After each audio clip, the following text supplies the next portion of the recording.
questions? Yes. Yesterday there was a question that there might be certain perturbations of the metric so that the hermeticity of the metric is broken. Yes, that. So, I mean, Well, not hermeticity, because any perturbation of the metric, you want to have it real, right? Yes, but it could be G alpha beta and G alpha bar beta bar and non-zero. Yes, okay. Can't we do some coordinate transformation which include both holomorphic and anti-holomorphic so that to bring the metric again in the holomorphic form, such that only G alpha, G Z Z bar are the only non-zero morphic? Yeah, in general it may not be possible, right? For an arbitrary metric, right, you may not be able to do this. But the point, it's not also necessary, right? Because what you are trying to do here is to classify the vacuum, right? And on top of the vacuum, you have to study arbitrary fluctuations, right? So it will not help in trying to make coordinate transformation every time to, even in cases where it can be done, it will not help to make it Hermitian, right? It's much better to talk about fluctuations of the metric and think of them as fields in the resulting space-time.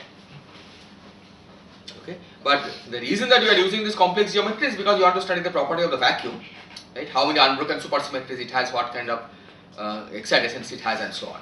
Right? So for that, it's useful to use the complex geometry. Yes. So you made a comment regarding the holonomy of the Calabi-Yau manifolds not being exactly SUN but something related to it, and having higher derivative but not quantum corrections in string theory. Yes. Can you explain that one? Yeah, the one is the Calabi-Yau manifolds, right? This is a topological property, right? And these are defined by saying that it's a manifold which admits a metric of SUN holonomy, right? But it can also admit metric which is not of SUN holonomy. But then that is not a definition of Calabi-Yau. No, because the manifold doesn't know about the metric, right? A topological manifold is defined irrespective of the metric, right? I'll try to define Calabi-Yau manifolds more generally without invoking the metric. Well, it's not completely without invoking the metric, but at least in a slightly more general sense. Okay. But one of the property of this topological space is that it admits a metric of SUN holonomy, right? It admits a Kähler metric of SUN holonomy. Okay. But you can choose to put a metric which is not of SUN holonomy on the same manifold, right? And what I said is that it turns out that in string theory, the metric that is relevant, right, which you have to put, is not the one which has SUN holonomy.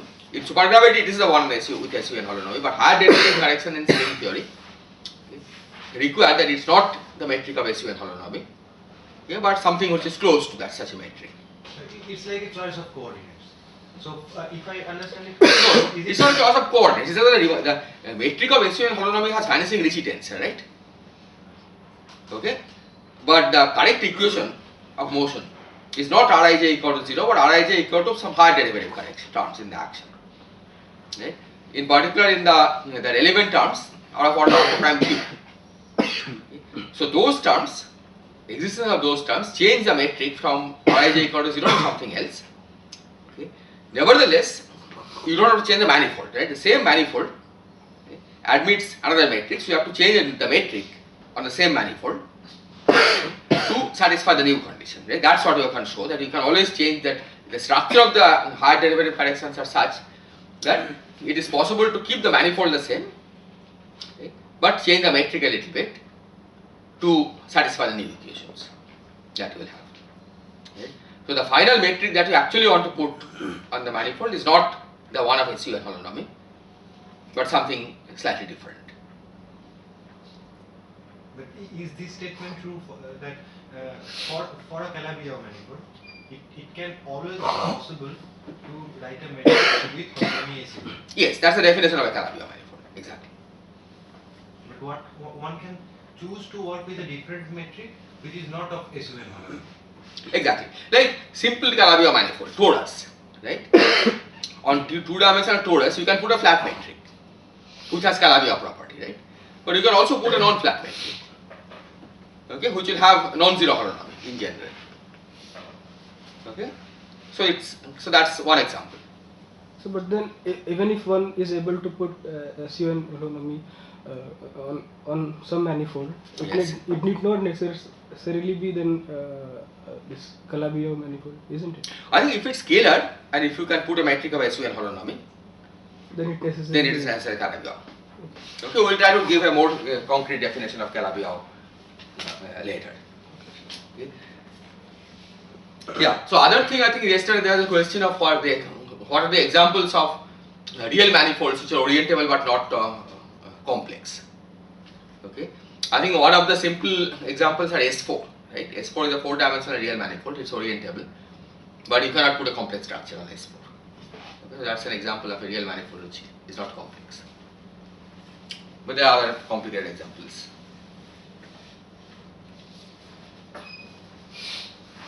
Okay, are there other questions? And regarding your last comment, the way to check it is like the definition of a complex manifold that you told yesterday. Like Yes. one cannot put coordinates with a complex analogy for S. That's one way of checking it. Or if you want to make a statement in the real coordinate system, right?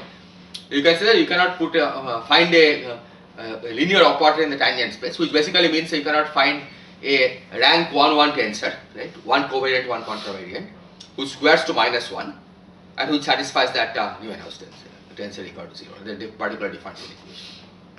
Okay. In fact, S4 probably doesn't even admit a almost complex structure, which means that you probably cannot even. Well, I don't remember if it's S4, but once you go to sufficiently high Sns, right, you can't even have an almost complex structure, which means that you forget about the differential equation. You cannot even find a tensor which squares to -1 everywhere. Locally, what's the problem? No, locally there's no problem. It's a globally. When you say it's a tensor, right? As you go from one patch to another patch, it has to transform in a certain way, right? And it has to also these things should patch up. Right? That's where the obstruction comes. Locally, of course, yes. I mean, if you have 2n real coordinates, you can always make a complex coordinate out of those 2n real coordinates. And the problem is the global obstruction. Okay. So today, I'll continue with some of the topological properties. So first, I'll quickly recall some properties of homology and cohomology for real manifolds. Okay, and then we'll go over to complex manifolds. So homology, okay, these are topological properties of the manifold. So first, if you take a k-dimensional subspace, a k-dimensional subspace,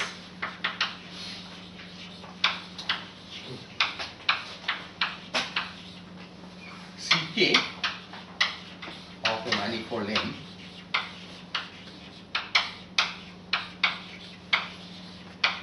is called a K cycle if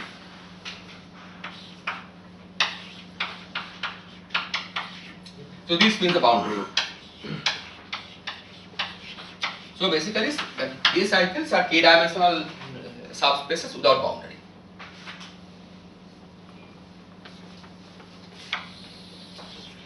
Okay, so one cycle will be a closed curve in a manifold, okay, either contractible or non-contractible. So one of the properties is that the boundary of a boundary is always trivial. Oh, I should say this 0 means empty set.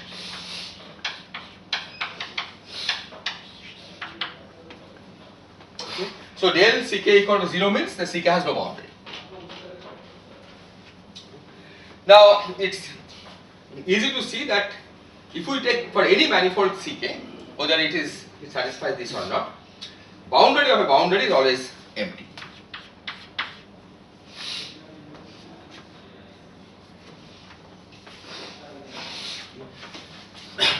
Ck is called exact if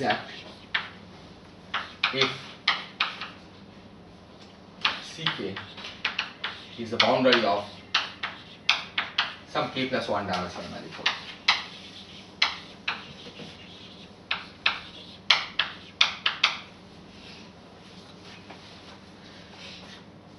So this allows us to give an equivalence relation.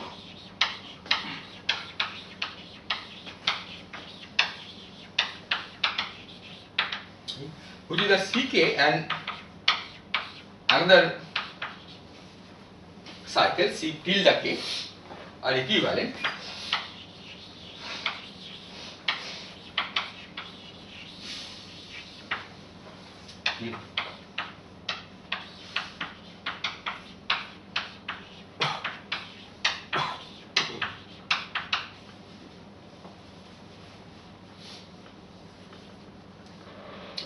So what it means is, suppose you have two k cycles, Ck and C tilde k.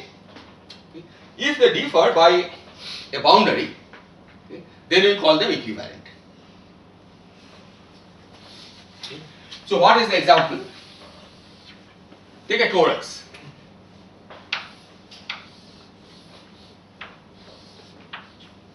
Okay, where you identify opposite points.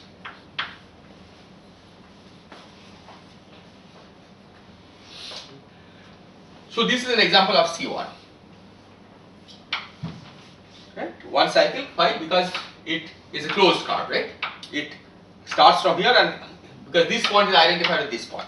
Okay, so on a torus you are just drawing a circle, so that's a closed curve. So this is Ck. Now consider another one like this. So this is C1, this is C tilde 1. These two are equivalent. Why? Because if you take this as B2, the boundary of B2 is C1 tilde minus C1, because it's this line and this is on the opposite direction, right? So that's why minus C1. What about these two? Okay. These two just cancel each other, right? Because this line is exactly this line, okay? Because these points are identified. The boundary of P1 is like this. Okay. C1 tilde minus C1, and these are exactly the same line traversing the opposite orientation. So this says that C1 tilde and C1 are equivalent. But if we take another one, C1 hat, okay, C1 hat is not equivalent to C1 or C1 tilde. Okay, because there is no way you can have C1 hat and C1 tilde bounded by, there is no region, two-dimensional region that is bounded by C1 hat and C1. Okay, you can also see it easily by drawing it on a torus. Okay. So what this says is that if we take two curves like this, these are equivalent because there is a region on the torus which is bounded by these two curves. But a curve here and curve here, okay, each of which are one cycle, they are not equivalent because there is no region on the torus that is bounded by these two.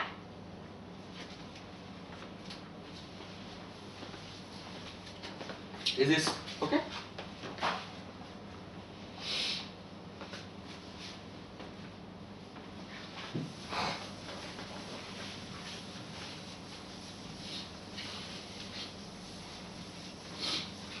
Does this mean that C1 and C1 tilde are homotopic to each other? And Yes, roughly it means that C1 and C1 tilde are homotopic in this case. Okay, you can continuously deform C1 to C1 tilde. Because basically if it's bounded, if there is some region that is bounded, right, you basically have to traverse that region to deform C1 to C1 tilde. But for higher dimensional spaces, of course, it's a more complicated nature. It's not homotopic, right? Homotopy usually refers to one-dimensional curves, yes, but the point is homotopy and homology for the lowest dimensional non-trivial elements, homotopy and homology are equivalent. Okay, but once you go to higher dimension, okay, there is a difference between homotopy and homology in general. But in two real dimensions also, they can you can have cycles which is homologically same but not homotopically, right? We can have cycles which are, yeah, basically the point is, okay, we'll come to that, okay, that if we take something like this, okay, like I think I have to go a little bit more, that consider this curve, okay, on a genus 2 surface. This one is homologically trivial because there is a region which is bounded by this side, right? This torus, the boundary of this side is exactly this curve. Okay? But it's not homotopically trivial. You cannot contract it to a point by any deformation. I think it can, that particular thing can be slipped around. No, they will No, not. it cannot be slipped around. If you think of it carefully, it cannot be slipped around, right, on the torus. Right. Yeah, if it has a sphere, it could be slipped. It can be slipped around, but not otherwise. So it is homotopically non-trivial. Yeah. Okay? But it's homologically trivial because there is a boundary of something.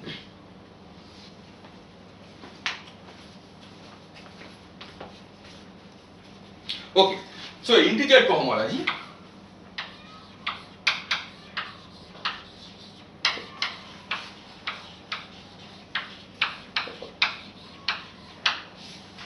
Sorry, integer homology.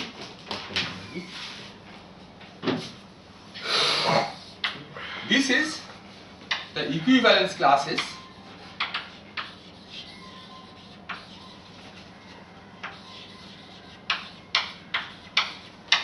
of cycles.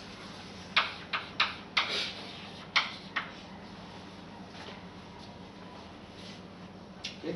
In particular, if we write hk of z, okay, the z denotes its integer cohomology, and we will define later on real and complex cohomology. Then equivalence classes of k cycles.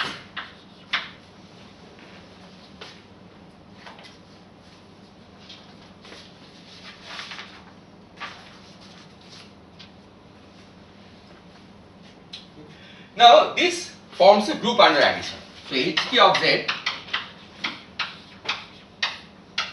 is a group under addition.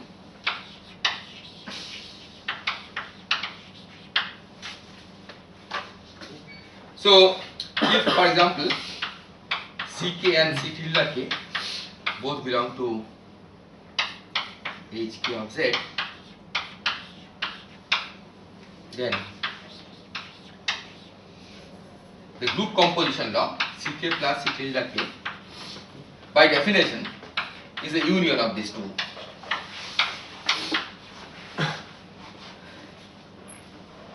Okay, if ck and c tilde k are two cycles without boundary, then so is ck union c tilde k. Right? The union of c1 hat and c1 tilde also satisfy the properties of a cycle without boundary. Union of c1 and c1 tilde, okay, which is the same as 2 times c1. Okay, that's also a satisfy the requirement that it's cycle without boundary. Okay, so these form a group under addition. The inverse is ck with opposite orientation.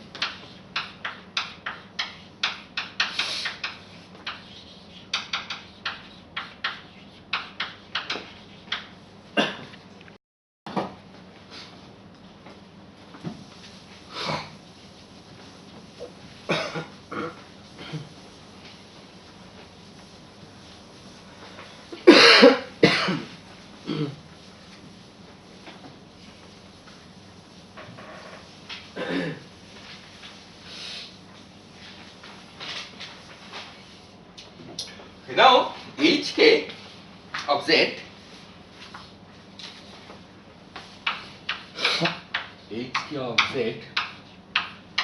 may contain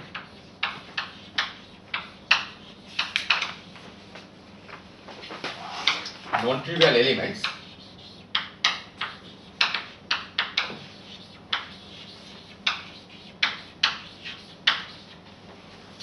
ck such that nck is trivial. Okay. So trivial elements are the ones which form boundary of something. Okay, these are the ones which will denote by 0. Okay.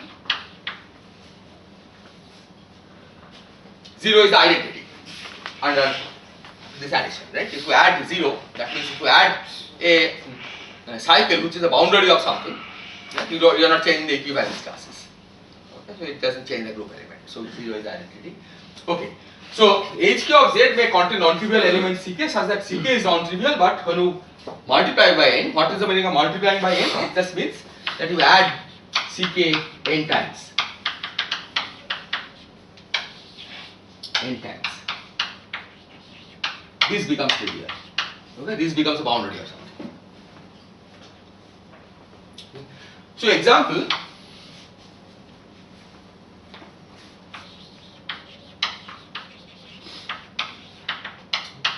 take M to be a two sphere S2 with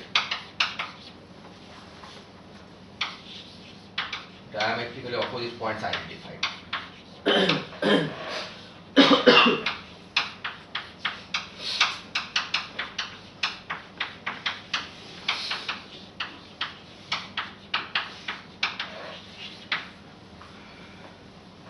Okay, so in other words, you take a sphere and quotient by a Z2 group that identifies each point with its diametrical opposite point. Okay? So now you consider a curve like this, C1. This is a closed curve, it has no boundary, right? Because by the time you have come here, that's the same as this point. Okay? So this is a closed curve, no boundary. Nevertheless, it's easy to convince yourself that this one is not the boundary of anything. There is no two-dimensional region on this sphere that you can identify of which this is a boundary. Is this clear? This, think of it as a sphere, it's not a disk, it's a sphere. Okay? So C1 is a non-trivial element of the homology. But consider 2C1. So 2C1 you can regard as going from here to there and then coming back again from here to there. Okay, because these two points are identified anywhere. So going from here to here, so these two curves are in the same homology class. Okay, going here and coming back here. So 2C1, which is C1 plus C1, which you can also think of as C1 plus C1 tilde, because C1 and C1 tilde are in the same homology class. Okay. This curve clearly is the boundary of something on the sphere. So this is the boundary of something. So 2C1 is trivial in this in the integer homology, even though C1 was not trivial in the integer homology. So after the identification, how does one see that C1 is not boundary of something? Is it easy to see? Well, After the it's identification. probably not so, completely obvious because it's even you have to see what identifies with what. But yes, it's I mean it is possible to see that it's not a boundary. So C1 is not a boundary even after identification. Exactly, even after identification. Can't we see it like this, for example, doing this identification is same as taking a disk where in the interior you have normal things, but in the boundary you identify the points. Now you draw a diameter. Interior meaning? No, That is the interior. there is no interior. This is the surface of the sphere. Yeah. So I can think about the north hemisphere, where in the equator opposite points are identified. Yes. That is like a disk That's with yeah. the opposite. I mean, the boundary points are identified. Now, if I normally if I want to contract such a diameter, I will take both ends together and I'll this thing. That When cannot I be try done, to yeah. do that, it will rip off. Yeah, even you don't even have to go to the disk. I think if you just think of it this way, right? The way you can deform it. I mean, the question is, if it has boundary of something, you should be able to contract it. Right? Now, to contract it, you have to basically make these points different. I mean, leave their diametrical opposite nature. See, this is closed curve. But if you move this, keeping this fixed, then it's not closed. Right? So you have to always make this as the image of this. Keeping this, So you can't move it to kind of shrink it to 0. exactly, it is impossible to shrink it, right? Because it will always be stretched between two diametrical opposite points. Sir, could you make the definition of boundary a little more? I mean, it's in simple examples we can visualize this. Yes. How to for any general. Well, you don't have to visualize it, right? But boundary means that it's a topological space. We are thinking of a smooth manifold, right? So locally it's covered by same open sets as we understand a manifold. It's just a non-trivial identification, right? And in that you have to be able to identify a subset of points, right? Whose boundary is this object. Okay, Because even after you identify diametrical opposite points, right, as Swapna was saying, one way to visualize this space is that you take the northern hemisphere, because all the points in the southern hemisphere are identified anyway with something, and then the boundary, right? So you still have some identification left on the boundary of the hemisphere, right? Diametrical opposite points have to be identified. So that's the space. Okay? And in this space, you have a curve going from, say, one point on the diameter to the opposite points on the diameter in some way. Okay? And the question is, can you contract it? Can you write down a some subspace, two-dimensional subspace whose boundary is this curve? Right? So, Yes. so would 3C1 be a non-trivial element as well? Yes, 3C1 will be non-trivial. So, all Exactly. So 4C1 will be trivial, but 3C1 will be non-trivial, because 3C1 is the equivalent to C1. so it's just Z2. Yes, exactly.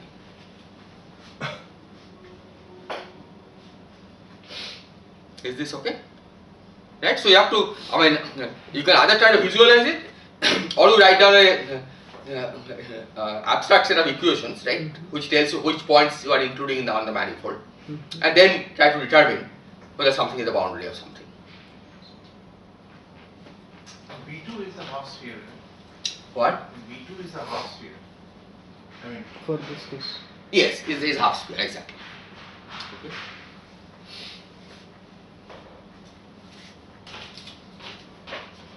So when we are defining this inverse of CK cycle, are we assuming that the manifold is orientable, because we talked about taking opposite orientation? Yes, yeah, let's suppose the manifold is orientable. Is this orientable? What? This one won't be orientable. Yeah, this is not, of course, not orientable. Okay, this one, let's see. Because Yeah, these are not orientable. If you, Exactly. if you take a, I mean, say 4 points and then you reflect it and Yeah, so these are not orientable. So in this case, the point is inverse of CK, we are calling minus CK, but in this case, minus CK is the same as CK. You can always define the opposite orientation, right? Now, it may happen that the thing with opposite orientation is the same curve, if there is no orientability, right? So in this case, C1 itself is its own inverse. As you can see, 2C1 is identical as 0, right? So minus C1 and C1 are the same curves.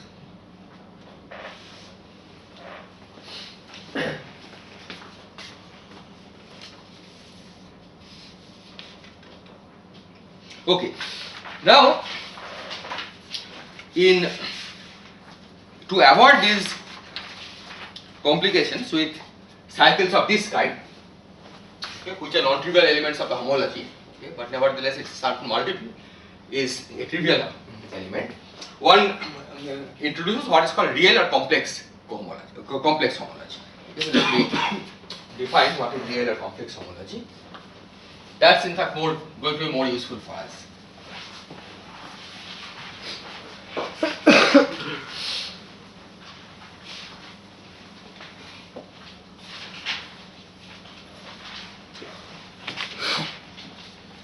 So real or complex homology.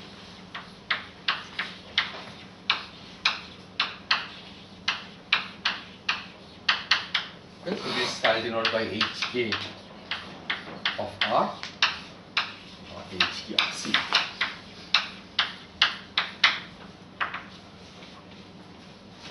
So this is a vector space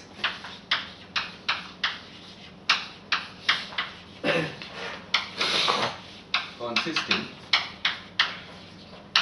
of formal sums of k cycles with real or complex coefficients.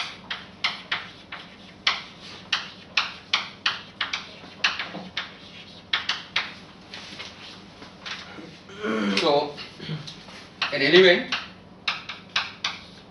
of complex homology will be like defined like this: alpha L A L. These are k cycles, and these coefficients are real or complex numbers.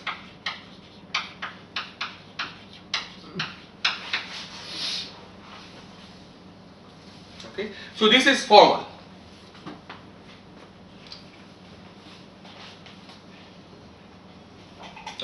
declared that you take a formal sum like this.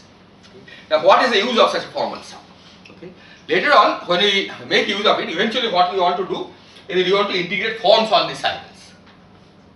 Okay. So, even though there is no really cycle of the form alpha, sum over L alpha L A, where alpha is some real or complex number, okay, integrating forms on this makes perfect sense. Okay. So, the way we integrate forms on such a cycle is that you integrate the form over L perfectly multiply it by alpha L and then sum over L. Right? So that's the reason it will be useful. But right now, just think of this as a formal sum that we have introduced. Okay. Formal linear combination of cycles like this. And how to see that we are circumventing that? Yes, I am going to come to that. So further I have to decide and give the equivalence relation.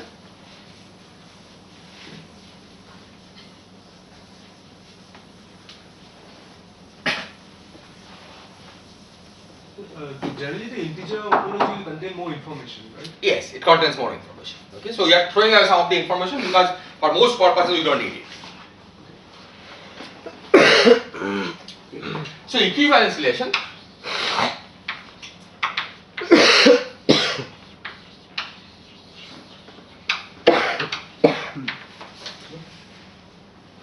A is equivalent to B if A is D plus sum over S beta S del ds. Where D's are K plus 1 cycles and these beta S's are again real or complex number.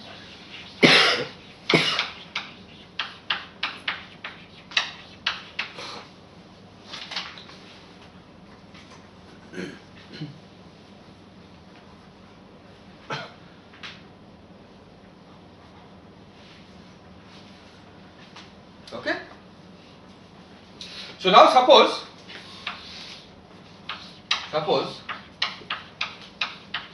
NC is some del B. Okay, where C is some cycle, K cycle, and B is a K plus 1 dimensional subspace.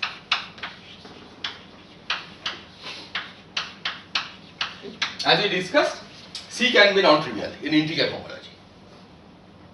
Okay, there can be C's which are non-trivial in integer homology, nevertheless NC can be trivial. Okay, just this example, n equal to.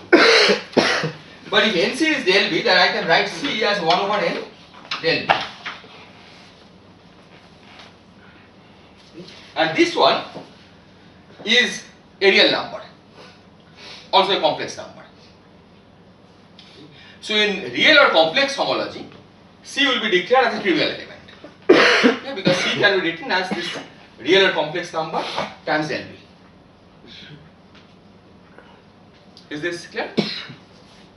So all elements of this kind, okay, which are non-trivial elements of the homology, of integer homology, but whose certain multiple becomes trivial, okay, they become trivial in the real or complex homology.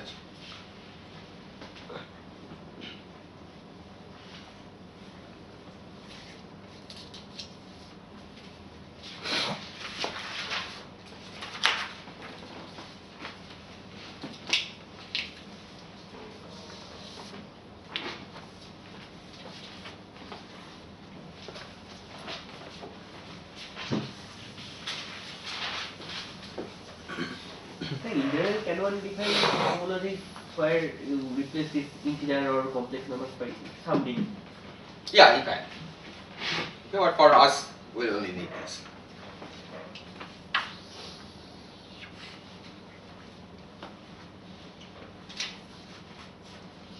Okay, so let me now give formally how to give the elements. So suppose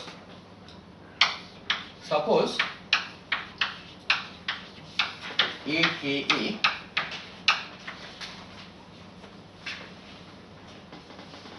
for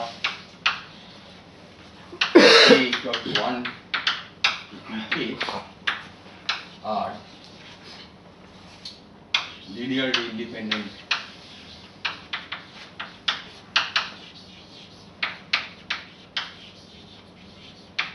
K cycles forming basis of HKR or HKC. Okay, so given a compact manifold, you can always identify a certain number of K cycles which will form the basis of this homology, and then a generic element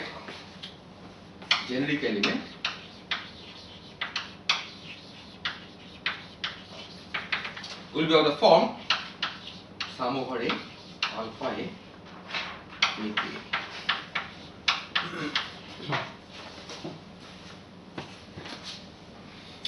And the fact that these are linearly independent bases basically means that any linear combination cannot be written as the boundary of anything. Okay, otherwise they will not be linearly independent. Right? That's the meaning of these being linearly independent bases. Alpha is a real complex numbers.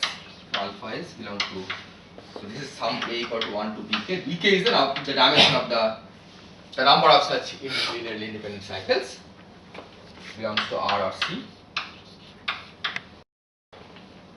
Okay, as long as alpha is a non-zero, okay, by definition, by fact that these are linearly independent bases, means that this can never be zero. Right? If this becomes zero, this becomes del of something. Okay, will declare them to be linearly dependent.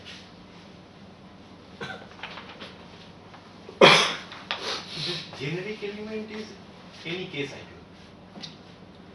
Any linear combination of K, see any K cycle, that will be a specific element. A K cycle will be an integer linear combination of these. Right? Alpha is if they are real, then it's not really a physical K cycle. Right? They are elements of HKR or HKC, but then you cannot identify them as physical K cycles. Nevertheless, it makes sense to integrate forms over these. Right? Because to integrate forms over this, we will basically integrate the forms over these and then take this linear combination.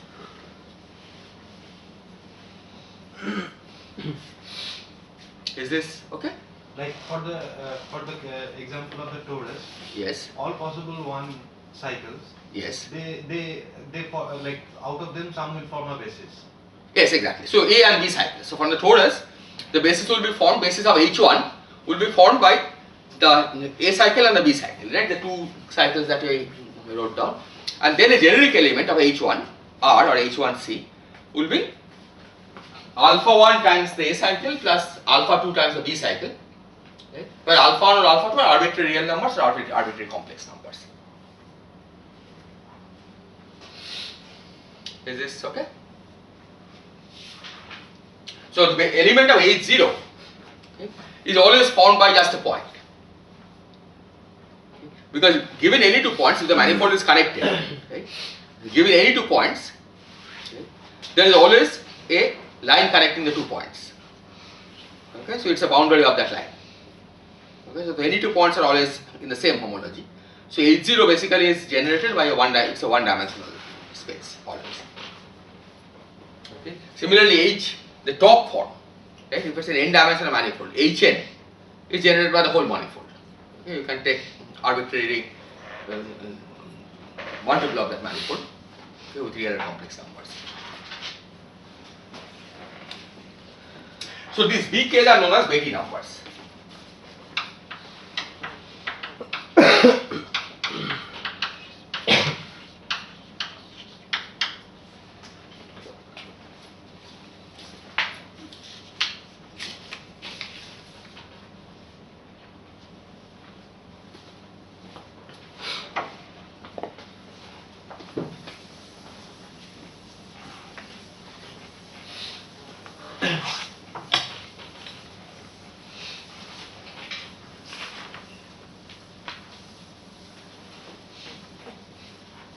Excuse me, so when NC is trivial as delta Yes. B, so how can you define the linear independence of cycle? No, so then you declare C as 0. C will not be counted in this thing. Okay? So only cycles which are not of that kind will be counted.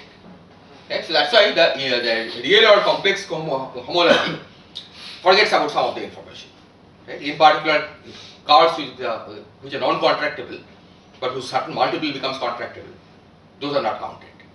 Right? And the similar, thing happens also for higher dimensional cases. So integer homology certainly has more information. Okay? But we use real complex homology because much of that information is not needed for many purposes. Okay? Of course, the full topology does know about the integer homology also. Okay? But we want to, for now, restrict to real or complex because the information that we are going to use, okay, will involve only real or complex homology.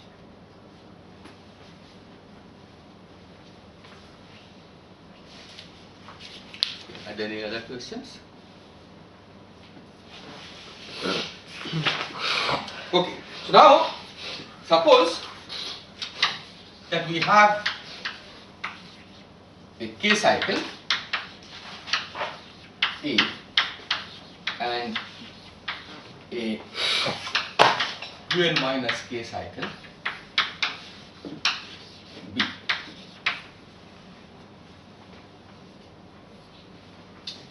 Then A intersection B. This is a set of points.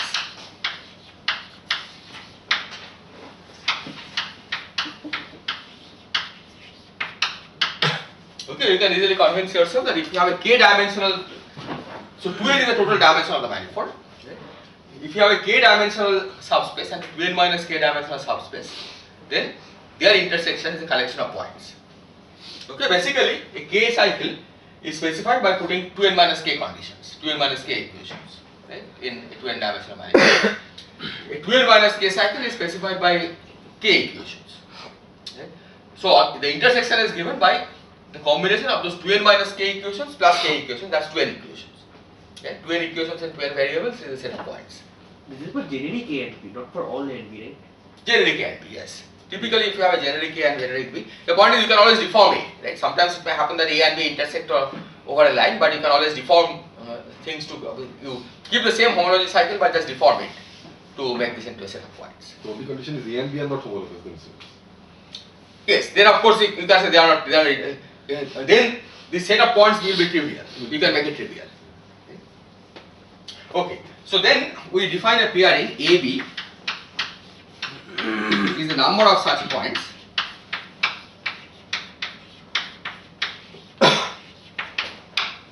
counted with sign.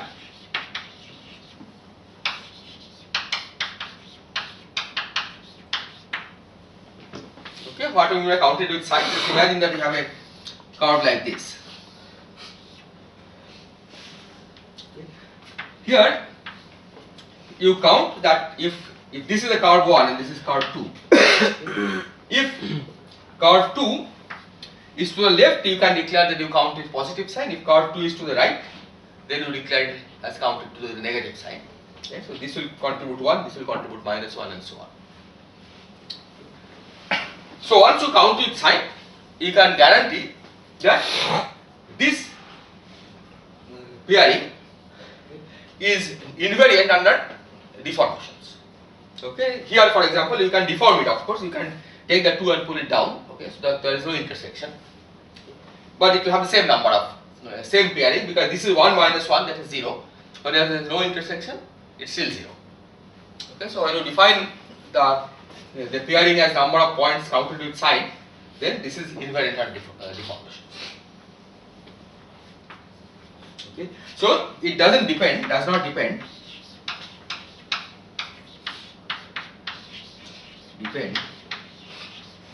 on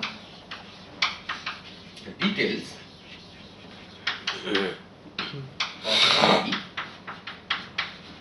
but only the homology class.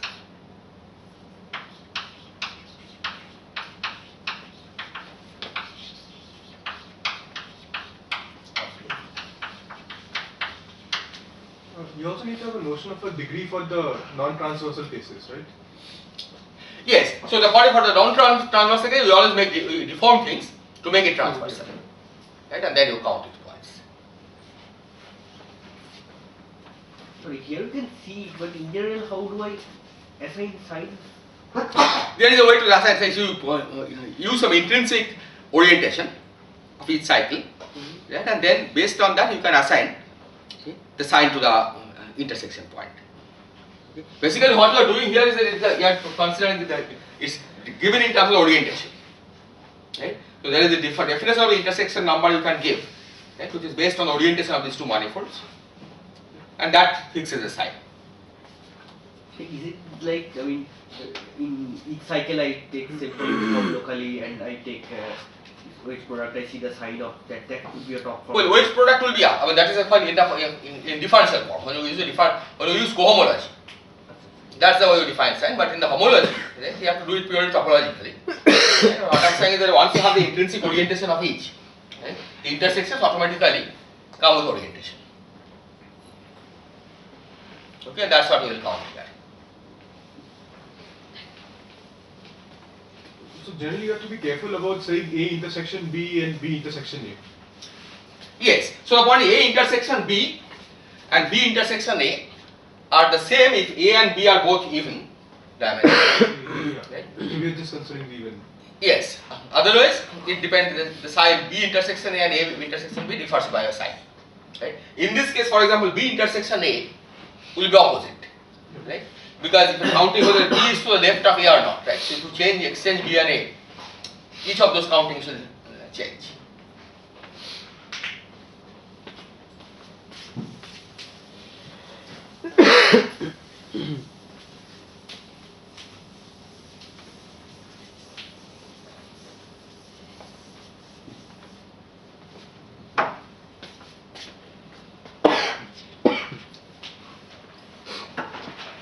Okay, so if we take the basis as there, okay, so if A is sum over A alpha A,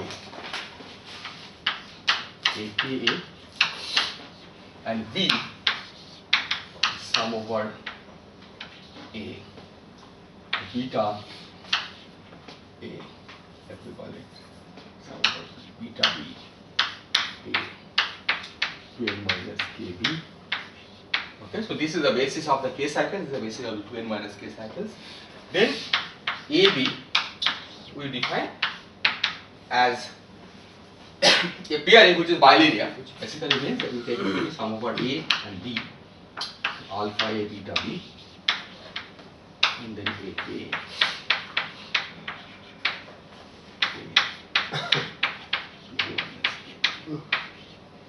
Okay, that's the definition of AB.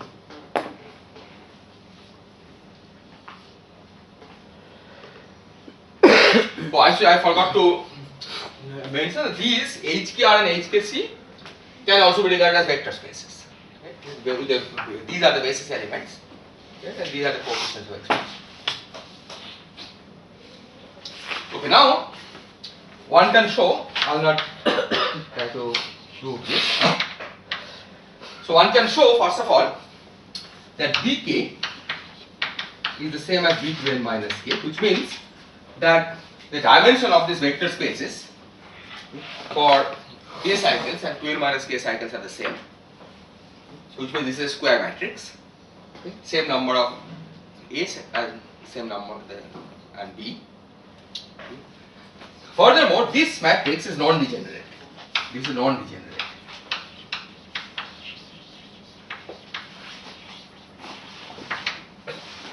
Okay, which means it has no zero eigenvalue. And it has a symmetry which basically follows from the dimensions, right? As I was saying, that basically if either A or B is even dimensional, okay, then, well, of course, in a 2n dimensional manifold, if A is even dimensional, B is even dimensional, and vice versa. Okay. So if A and B are even dimensional, then this is symmetric. If A and B are odd dimensional, then this is antisymmetric. Okay. Now the fact that it's non-degenerate means that A and B are, these belong to dual vector spaces. Okay. So HK and HKR and H un minus k are dual vector spaces.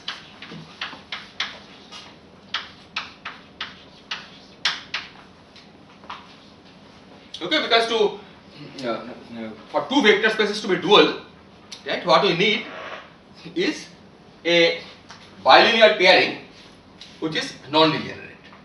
Okay, that means given an element of A, okay, an element of B, if AB is 0, okay, only if either A is identical as 0 or B is identical as 0. Okay, for two non-trivial elements, that's not correct. So basically the fact that it's non-degenerate means that if AB is 0 for all B, then A is 0 as an element of the vector space, and if AB is 0 for all A, then B is 0. Okay, this is the definition of two vector spaces being dual to each other.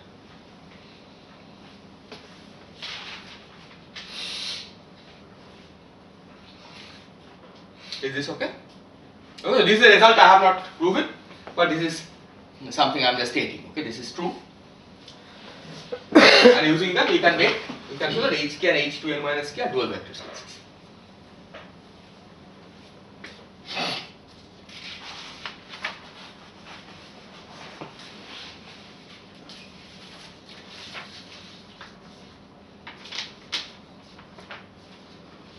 So, dual vector space is essentially a space of linear maps on a given vector space.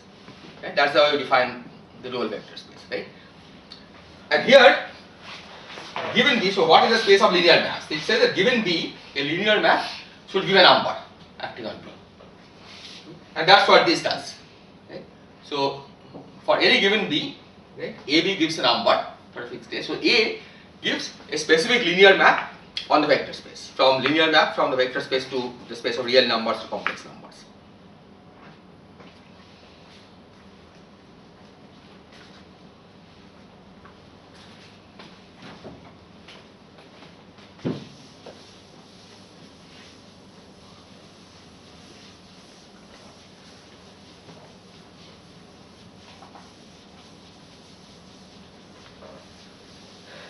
Yeah, any questions?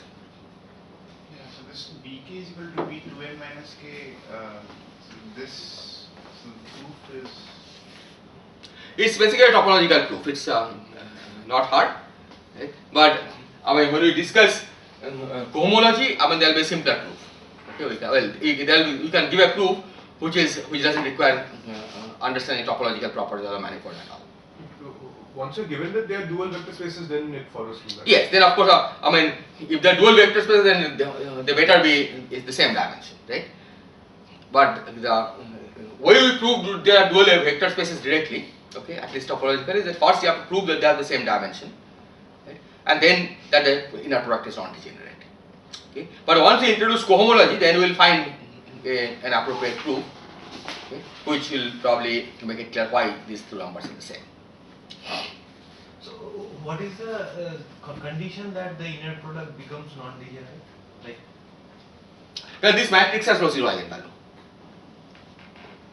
no. See, So the statement is if that inner product is non-degenerate, then the Betti numbers are same. no, the statement is that in a given manifold, the inner products are non-degenerate and the Betti numbers are the same. Okay, first of all, if the Betti numbers are not the same, the inner product has to be degenerate, right? If it's not a square matrix, it will either have a left eigenvalue which is 0 or a right eigenvalue which is 0. Okay? So first of all, it has to be a square matrix. Okay? Then given that, okay, which means that the bk and b2n minus k have to be the same, and then the statement is that this is a non-degenerate inner product, right? Which basically means that if you have that there is no zero eigenvalue of this matrix.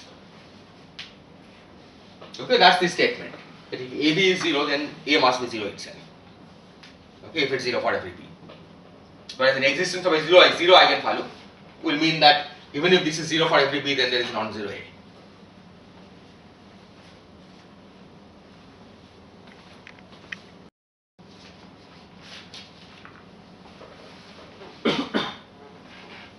Okay, so let me now introduce the idea of cohomology.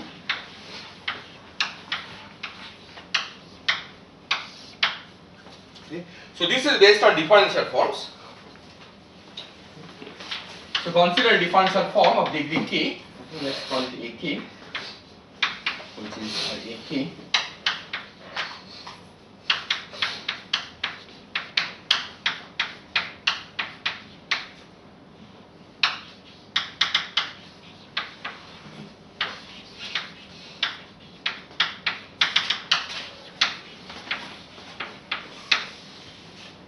So this is totally antisymmetric tensor. If it's not totally antisymmetric, it's automatically antisymmetric because this is declared to be totally antisymmetric in these indices.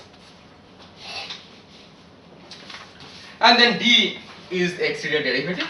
dA by definition is 1 over k factorial del m naught ak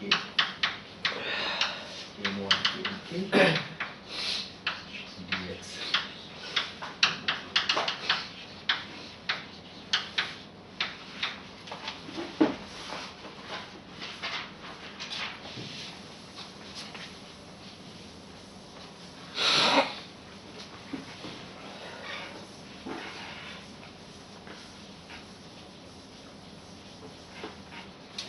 So d of dA is 0.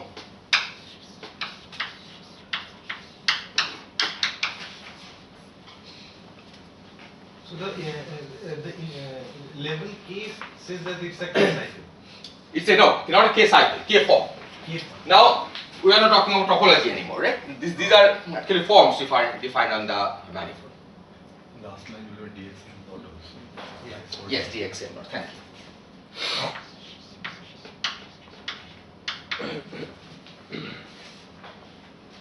So Yes, sir. D2n for a 2n dimensional manifold is always 1.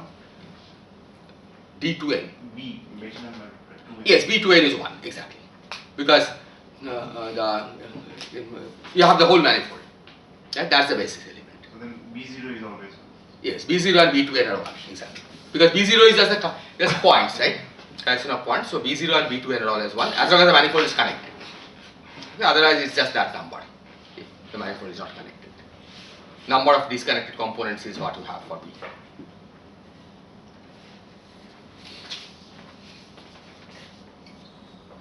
Okay, so now we call that a K form, omega K is closed if d omega K is 0 and is exact if omega K is d omega K minus 1 for some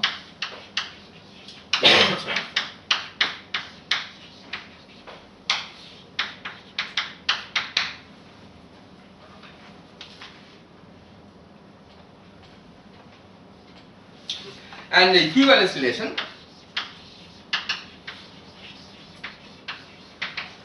is that omega K is equivalent to omega tilde K if omega K minus omega tilde K is d omega K minus for some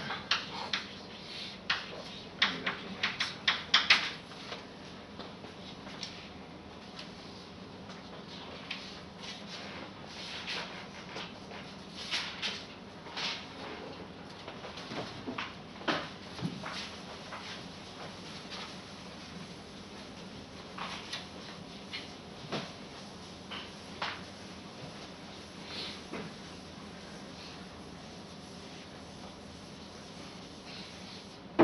So this gives the cohomology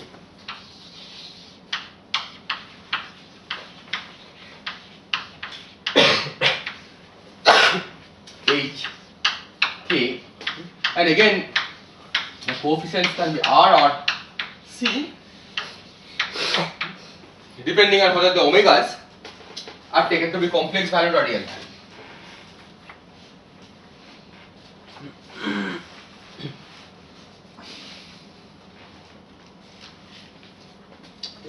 So if omega k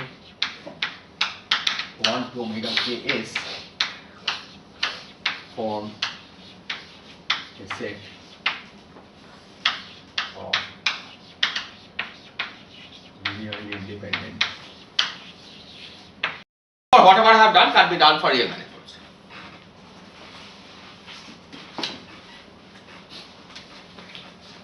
Okay, now we can define a pairing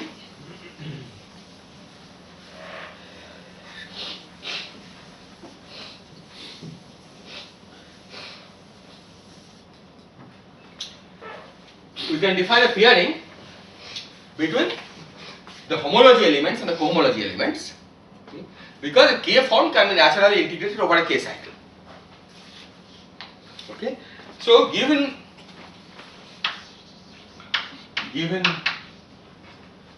A equal to sum over A alpha A which belongs to each K. This is in homology, and B sum over A. This is A equal to 1 to Bk, A equal to 1 to S, beta A,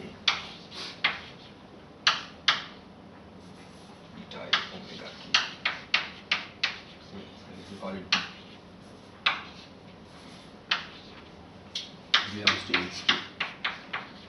Okay, let's say R or C. Okay, in fact, let's drop R or C. You can either substitute R or C as you please. Okay, I'll drop the R or C from the argument to HK. We will always talk about R or C, not Z. Okay, so let's keep that in mind. Otherwise, the discussion. Then the pairing between A and omega we can define as sum over A equal to 1 to Bk, sum over B equal to 1 to S, alpha A, beta B, and then integral of omega k B over AK.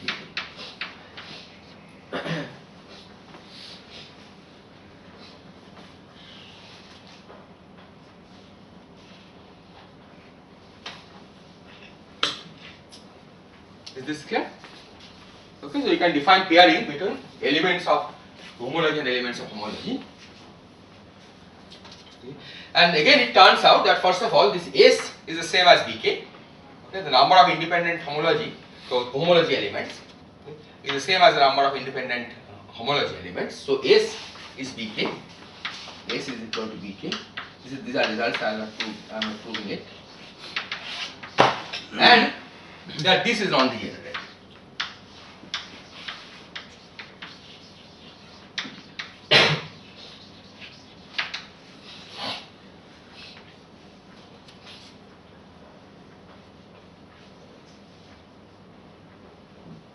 Okay.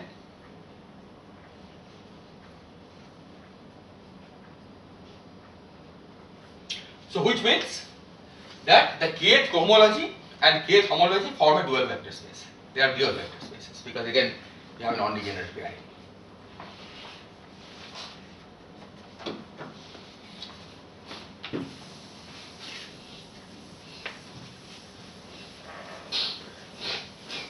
This is an independent statement that kth homology and 2n minus kth homology also form a. Yes, that's right. So right now this is an independent statement. I am just defining the pairing. Right? See, for both the homology and for the cohomology and homology, the pairing is easy to define. Right? Pairing is natural. Okay? What requires some work to prove is that this is non-degenerate inner product, right? Which means the dimensions are the same and then this inner product is non-degenerate. This pairing is non-degenerate. Okay, but this is something you can prove in general. Does this mean that the Hodge dual of these forms are also some dual vector space of these forms, K forms? Yes, so I'm going to come to that. And the integration is over the Over the K cycle, AK. AK is a K cycle. Okay? So K form can be integrated over a K cycle. Right? This is a k-dimensional subspace of M. Okay? So that's why this pairing makes sense, right? Because it's the same, the degree of the form is the same as the degree of the dimension of the cycle over which you are integrating. So what we say is that Hk is dual to Hk. Okay? This is homology, this is homology. But you also know that Hk is dual to H to n minus k.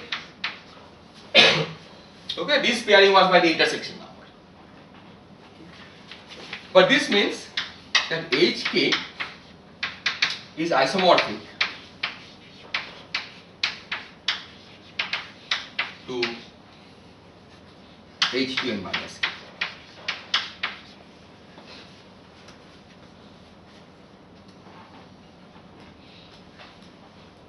Right?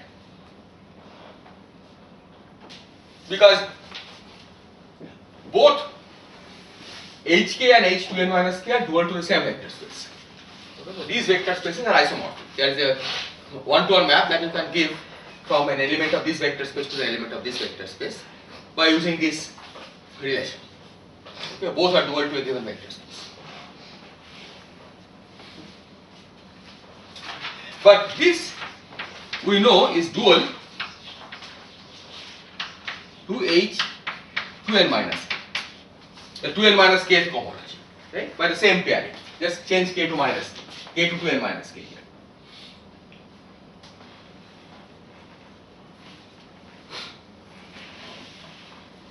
So this will mean that Hk and H2n minus k are dual.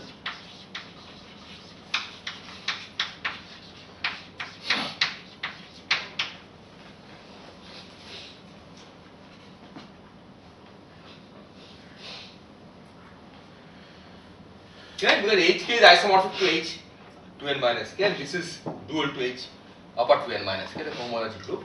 So the cohomology groups Hk and H to n minus k must be dual to each other. So which means that there must exist a pairing, right, which is non-degenerate, okay, between the elements of Hk and the elements of H to n minus k. Elements of Hk are k forms. Elements of H to n minus k are 2n minus k forms. Okay, so the pairing is obvious. What one has to do?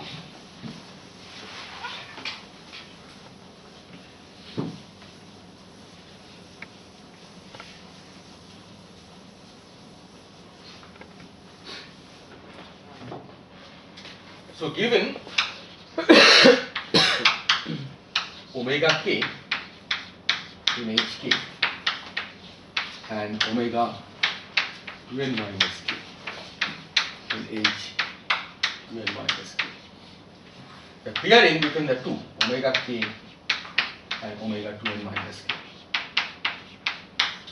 is simply integral over the whole manifold M omega k over omega 2n minus k.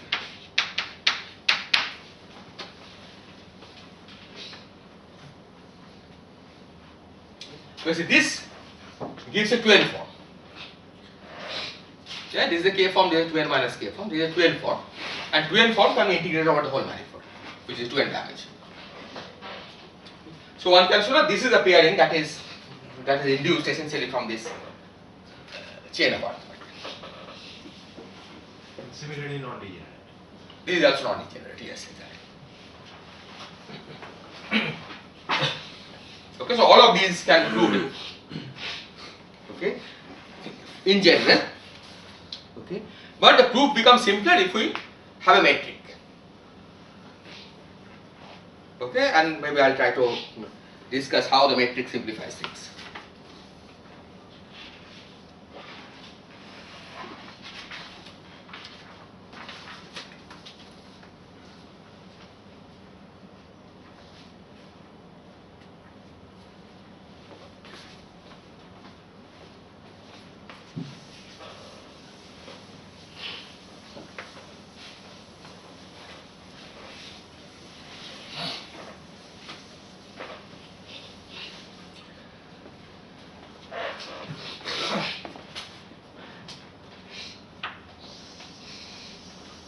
Okay, are there any questions so far?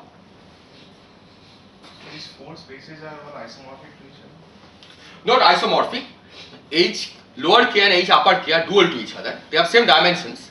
Okay? But there is no natural map which tells you that given an element of H lower k, how to go to H upper k.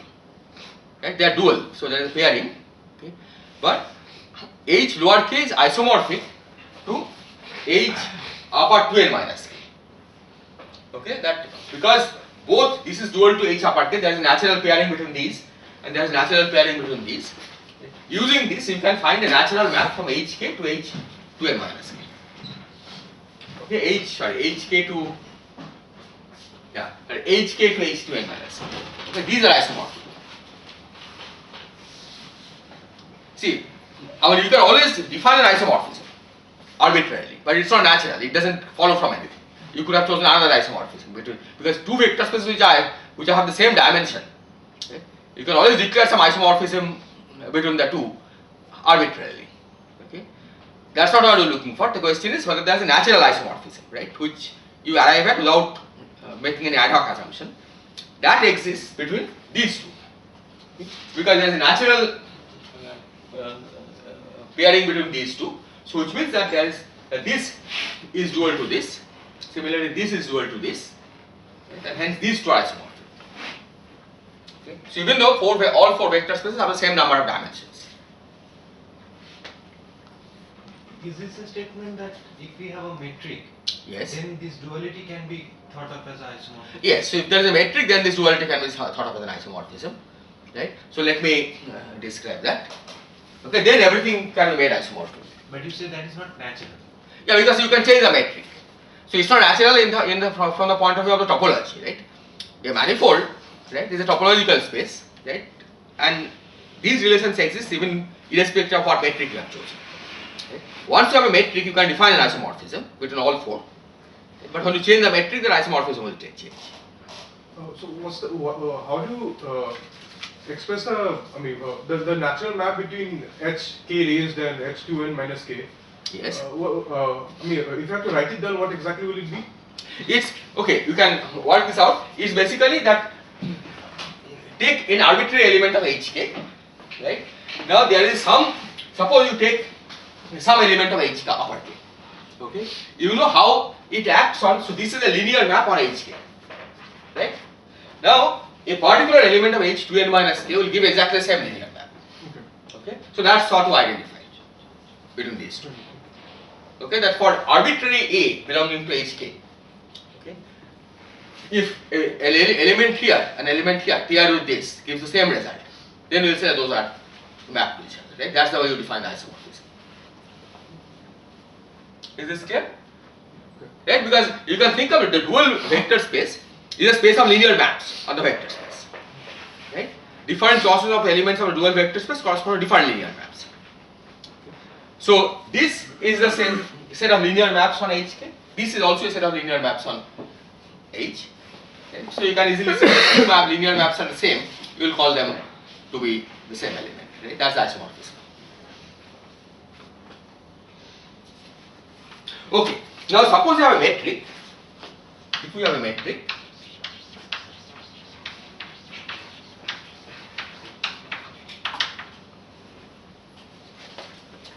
then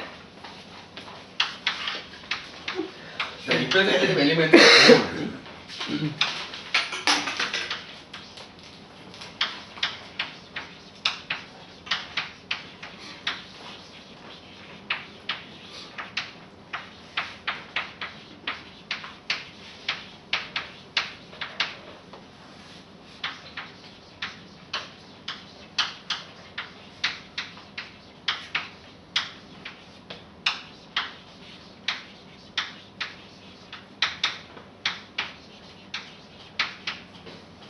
okay, I'll explain what is harmonic form.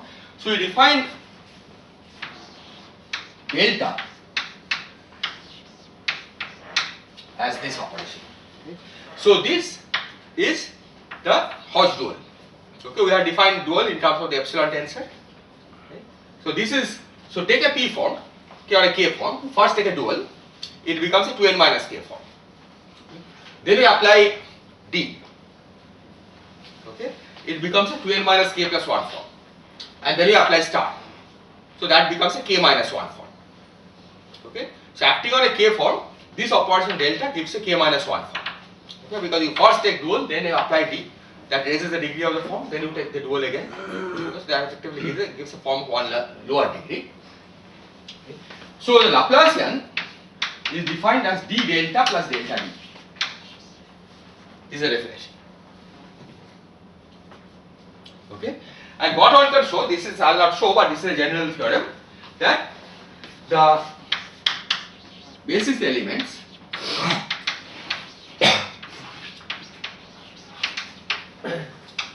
omega k a of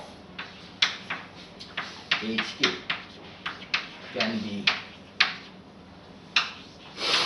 made to satisfy Laplacian of omega k a. So this operation, this delta, takes a form of degree k and maps it into a form of degree k. Okay? Because d increases the degree, delta reduces the degree. Okay? Delta increases the degree, d reduces the degree. Okay? So what one can show is that the basis elements omega k of hk, and this is true for every k, can be made to satisfy this optical equation. These are called harmonic forms. Okay, Laplacian acting on omega k is equal to 0. Now what do you mean by made to satisfy? Okay. What do you mean by made to satisfy? Omega k, even in omega k, you can always attribute d of something. Okay? That's a perfectly good representative of the same basis element, right? Because d of something is declared to be 0 in cohomology. Okay? So the claim is that you can add appropriate d of something, okay, to any omega k, such that it satisfies this. Okay. So the independent basis elements, okay, can be taken to be k forms which are 0i, which are basically annihilated by the Laplacian operator.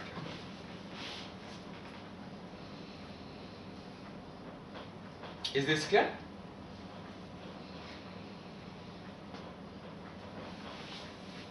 And this you can do for every k. Now it's not hard to see is that if delta omega ka is 0, then delta star omega ka is also equal to 0.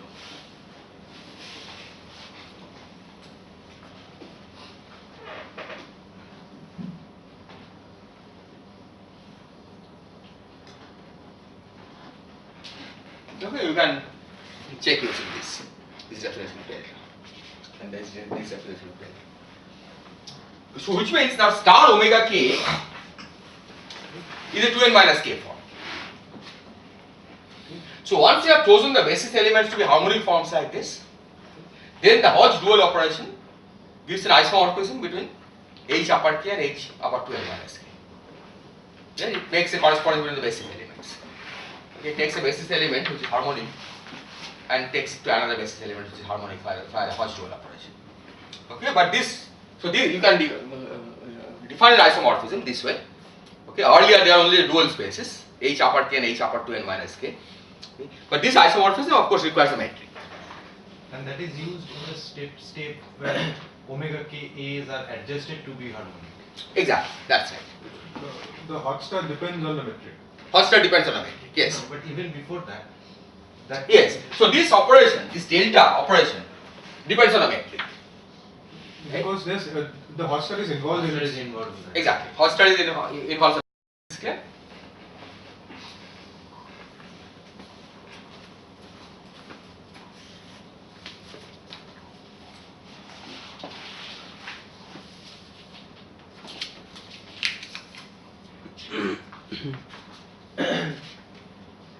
But this fact is satisfied the Laplace equation is true also for non-compact and compact. This has nothing to do with compact and non-compact. Well, for compact, non-compact spaces, you have first of all the cohomology one has to define appropriately. But I think like I think the Laplace you have to put appropriate boundary condition. Right? There the boundary condition is relevant. Right? But if you don't, demand that they are going to 0 or something at infinity, see. So I think unless they're normalizable in the non-compact, they won't satisfy. that's right. Yeah, I think this normalizability becomes an issue there, right? What are allowed in that case? But we'll be doing only compact things.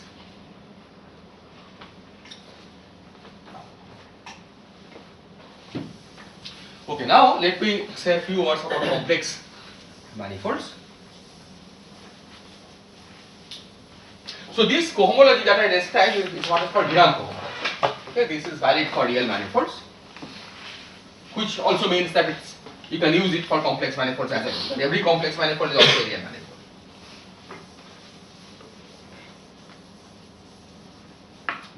But on a complex manifold, we can do something more. Okay, finite classification. Okay. So in a complex manifold,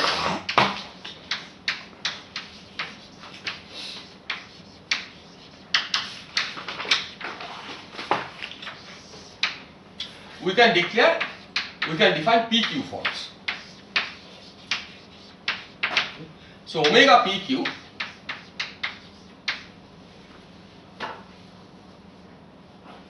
let me call it APQ. Okay, PQ form is defined to be a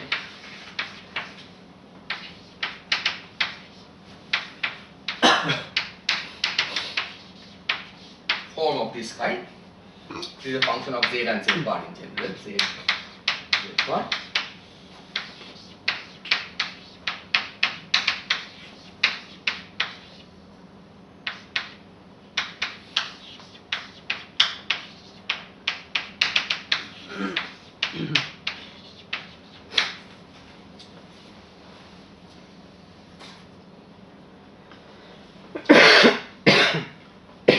So this, if you write z in terms of real coordinate, this can also be thought of as a real form.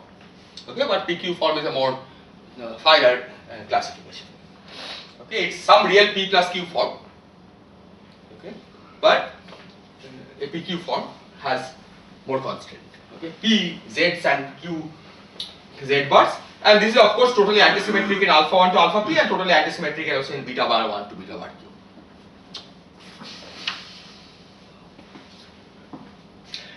Now we define del bar operation, del bar APQ. This is like the exterior derivative but acting only on the z bar coordinate. So this by definition is del bar z beta naught. Del of z beta naught bar APQ alpha 1 to alpha Q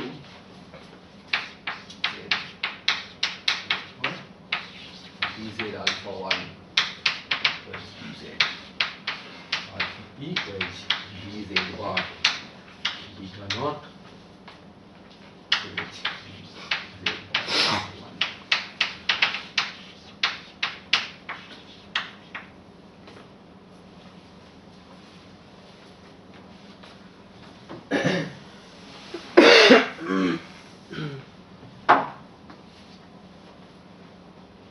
And we put a minus 1 to the P because this D has to go through, the D bar has to go through these D's.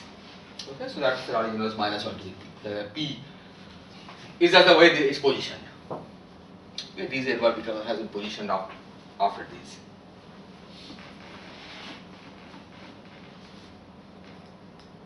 Is this clear? Okay, so this is the del bar operation. This is the generalization of the exterior derivative D. And again you can easily verify that del bar square is 0. Right? It's 0 because basically because of the same reason. Two derivatives antisymmetrized. So you can now define a cohomology of del bar. Right? So what does del bar do? So del bar takes a PQ form to PQ plus 1 form.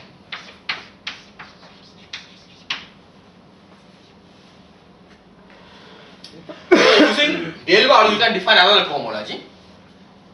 Okay. It's the set of PQ forms which are closed under del bar, okay, which means that annihilated by del bar. Okay.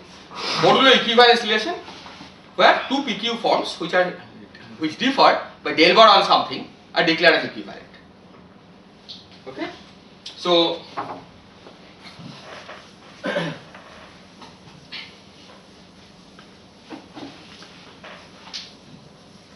this is called Dolbeault homology.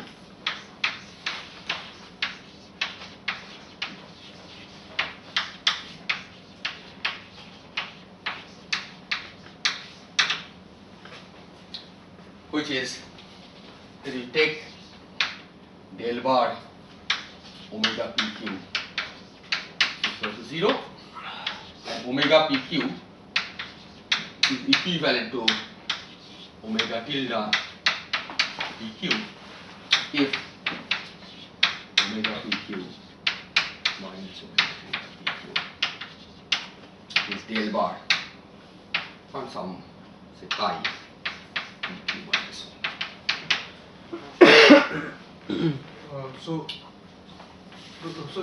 Is this equivalent to taking the Dirac homology and then projecting it onto the eigenspaces of J? We're coming to that. We'll see how it's related. Okay, there is some additional condition that is needed, okay, but I'm going to come to that. Okay, is this clear?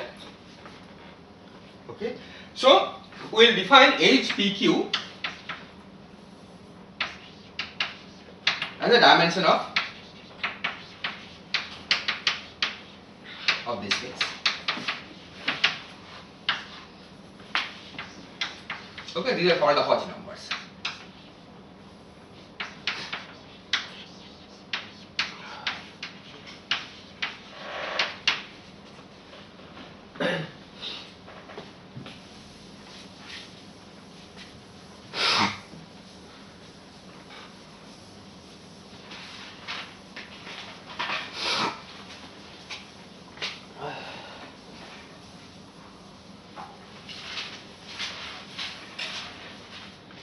Okay, so far we have not used the metric at all.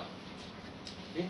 But again, one can show that if we have a Hermitian metric on this manifold, then we can choose specific representations which satisfy the analog of the harmonic condition. Okay. So, given a Hermitian metric,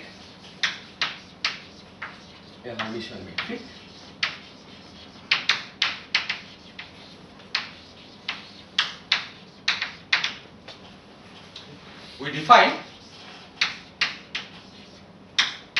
a new Laplacian on this delta of del bar, which is star del bar star del bar plus del bar star del bar star.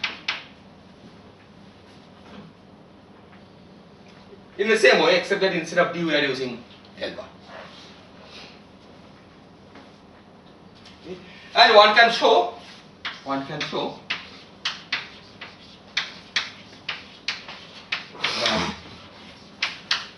the representative elements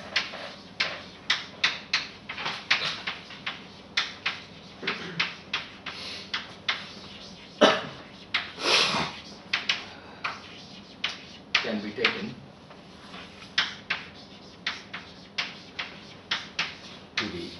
to satisfy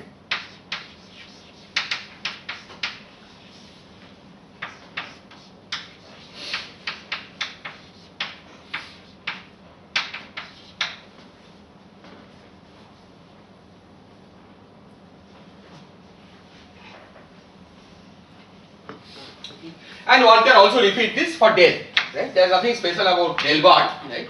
Whatever you have done here, you could also define a del. Okay. So you can define similarly delta of del. Now, given this, now one can ask, what is the relationship between the delta that we had defined earlier for Dirac homology, okay, in terms of d, and delta for del bar and delta of del. Okay. And here one finds that for a Kähler metric,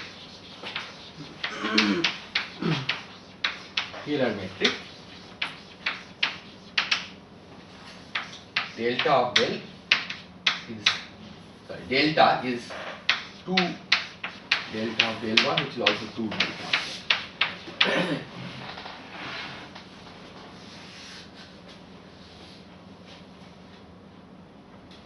So it's the same condition. So having harmonic form of delta is the same as harmonic form of delta del bar and harmonic form of delta of del. Is this clear? So does that mean a form that satisfies del omega is 0 would also satisfy del bar omega? Exactly. Okay, there are harmonic forms of this kind.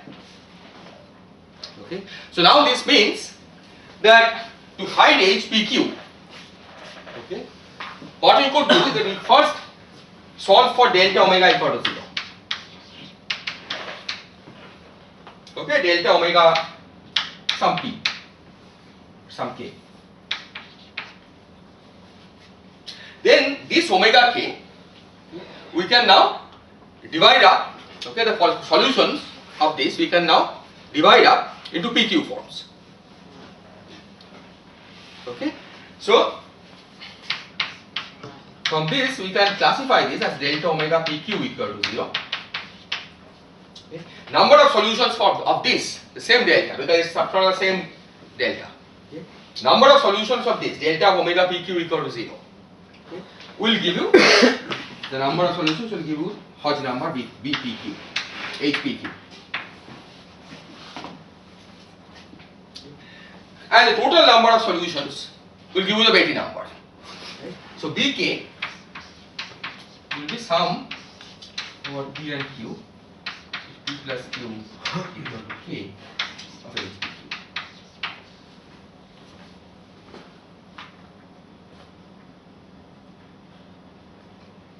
Okay. So if you have a metric, in fact you can forget about del bar cohomology altogether.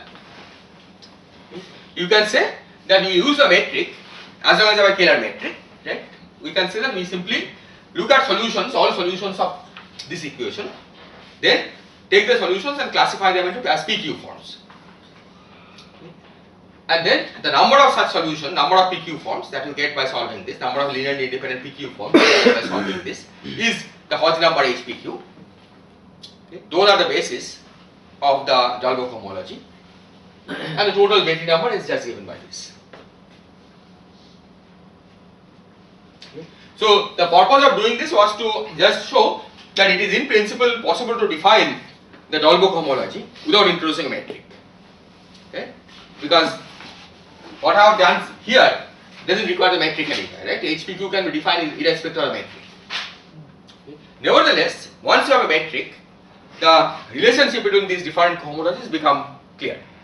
Okay. That the elements of Dolbeck homology are also represented elements of the de Rham homology.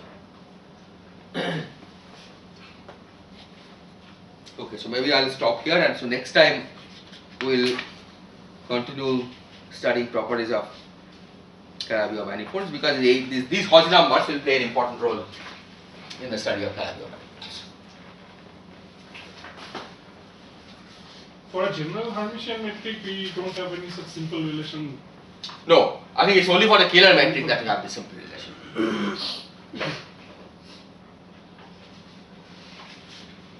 Yes.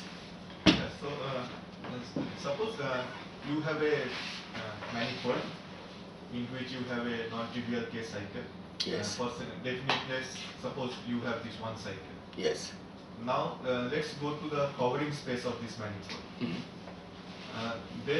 But when you are discussing this HR and HI, Yes. the real and complex homologies, then you are essentially defining these homologies in the this covering space, right? In some sense, yes. That's right. So because we are including these non-trivial cycles whose multiple is contractible. Okay. But the point is that once you define it this way, you don't really have to go to the covering space, right? Because you don't have to find a covering space. This can be defined without going to the covering space, right? As long as you declare that your coefficients are real or complex valued, right? Then if n times c is 0, then c is 0, right? Because it's 1 over n times 0. So we are only going to a covering space when the covering is a finite cover of the original thing. For Yes, instance, exactly. If I have a circle, the covering space is a line, but the circle has a different homology. Yes, that's right. Yeah, finite cover. Yeah, because infinite cover, of course. You can't divide in and get Exactly. that That's right. Yeah. Yeah, because otherwise the torus will also have trivial homology. That's certainly not the case. Yeah, the one, if you can go to a finite cover, then some of the homologies which exist in integer homology will become trivial in the covering space. Okay, and those are the ones which are thrown away in defining real or complex homology.